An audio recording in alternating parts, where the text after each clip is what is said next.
Bonjour à tous et merci de me rejoindre pour une nouvelle vidéo de bricolage dans l'apprenti. Alors aujourd'hui on va faire des choses un petit peu différentes, pas tellement non.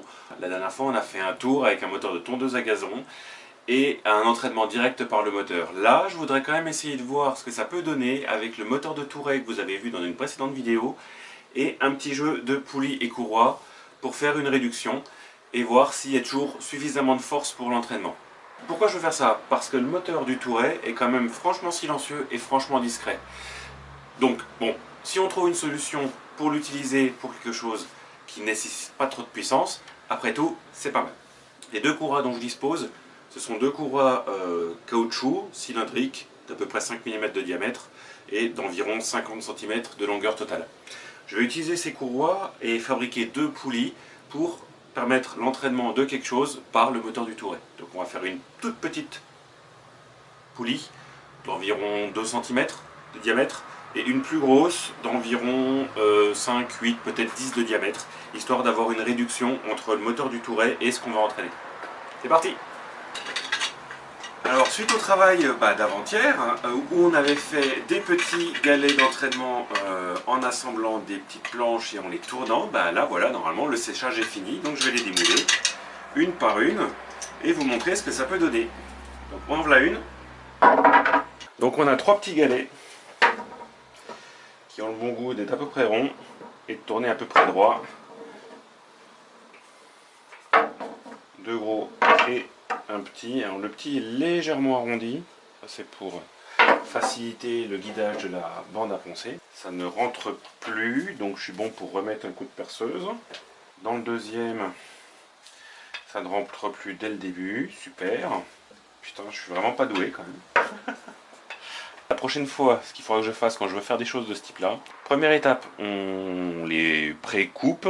Deuxième étape, on les colle. Troisième étape, on fait un trou. Quatrième étape, on les tourne.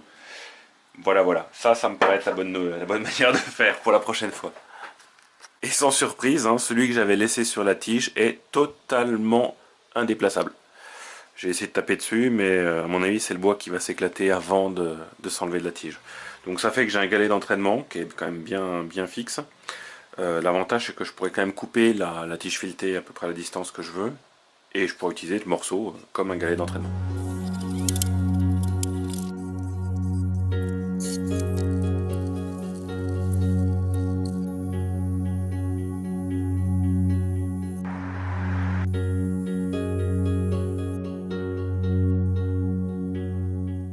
Alors, on vient de tourner deux petites poulies. Franchement, elles sont magnifiques. Et putain, je suis super content de ce que je viens de faire. Alors la petite poulie, elle a un diamètre intérieur de 19,6 et la grosse poulie, elle a un diamètre intérieur de 46,7. Ce qui veut dire que quand on utilisera la petite pour le moteur et la grande pour l'entraînement, on va diviser la vitesse de rotation par 2,38 et on va augmenter le couple par 2,38. Donc ce qui fait qu'avec ces deux poulies, si on cherche à mesurer l'anthrax avec la courroie à peu près tendue, eh bien ça donne un anthrax de 135 mm. Alors ce qu'on va faire aujourd'hui, en plus d'avoir fait des petites poulies pour faire l'entraînement, c'est qu'on va faire une première version, on va essayer de faire une première version d'une ponceuse à bande, avec notamment cette bande là. Dans un premier temps, d'assurer la transmission entre le moteur et la poulie d'entraînement de la ponceuse. Donc pour ce faire, on va devoir mettre à un endroit un galet d'entraînement. Oui, on va utiliser celui-là.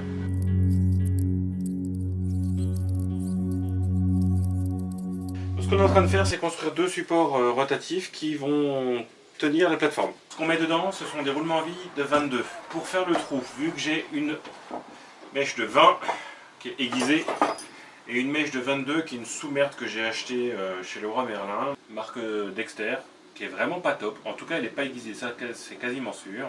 Du coup, ce que j'ai fait, c'est que j'utilise la 22 pour faire le marquage de la périphérie et j'utilise le 20 pour percer. Mais du coup, j'ai un trou de 20 et sur la bordure, j'ai le liseré du 22. Comme ça, je sais visuellement, je vois où est-ce que je dois encore enlever de la matière pour faire rentrer le roulement à billes. Donc on y va petit à petit. D'abord, au début, on y va bien parce qu'on sait qu'on a de la matière à enlever, mais ensuite, il ne faut pas en enlever trop, sinon le roulement il flotte. Alors ce qui est sûr, c'est que je suis un crétin congénital. J'ai tellement bien reporté les mesures que je me suis planté en fait dans le positionnement des trous. C'est con, hein? Ce coup-ci c'est bon, les trous sont alignés. Bon, alors même si ça avance pas super vite, je crois qu'on a fini le portant qui va porter la bande dans les différentes positions. Donc déjà c'est pas mal, on a déjà fait, voilà, dans l'idée ça va donner un truc comme ça. Sur le galet d'entraînement, j'ai mis un morceau de chambre à air de VTT. C'est du caoutchouc, ça devrait avoir une adhérence assez phénoménale. On verra bien, mais je suis franchement confiant, ça devrait arracher côté adhérence. Là, normalement, c'est censé marcher, c'est censé ne pas faire de catastrophe, et je devrais pas me blesser.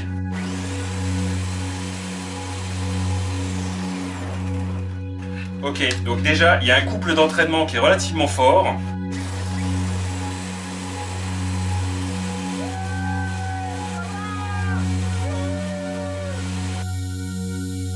Ça marche.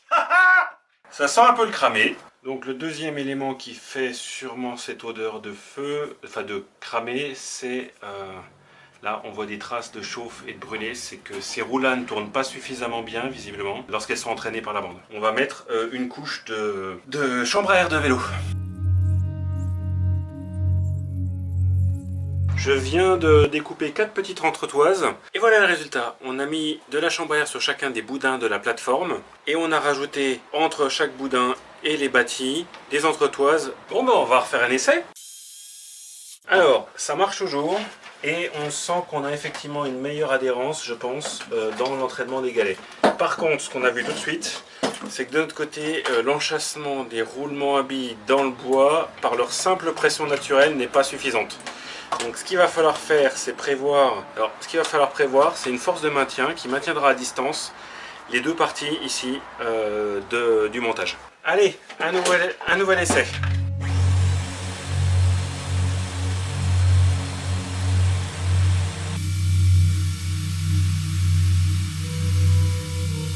Mon montage est peut-être un peu ambitieux. Il faut qu'il y ait 4 axes qui soient parfaitement parallèles, que les roues soient parfaitement rectilignes, etc., etc. Sinon la bande elle dégage de droite et de gauche. On arrive à maintenir la bande en place, c'est pas génial, j'ai peur que ça la fragilise ou qu'elle casse. Donc ce que je vais faire en tout cas dans un premier temps, c'est plus simplement faire un montage à base de 2 roues. Oui, vous me direz, c'est beaucoup de travail finalement pour avoir une ponceuse à bande portative, mais c'est pas grave. On va conserver juste 2 roues au lieu des 3 ou 4 qui étaient prévus. Donc on va finir ça aujourd'hui. On peut pas réussir une symphonie à chaque fois.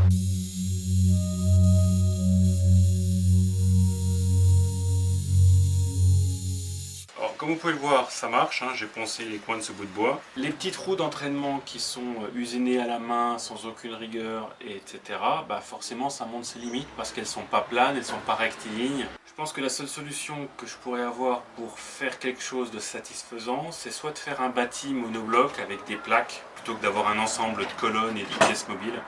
Quand je reviendrai, je vais revenir sur ce prototype. Bah dans l'absolu, c'était quand même une bonne journée, j'ai réussi à faire des trucs.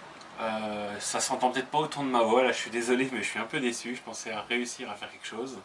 Ce sera pour la prochaine fois. En tout cas, merci de m'avoir accompagné dans cette journée de bricolage prototypage. Allez, à la prochaine!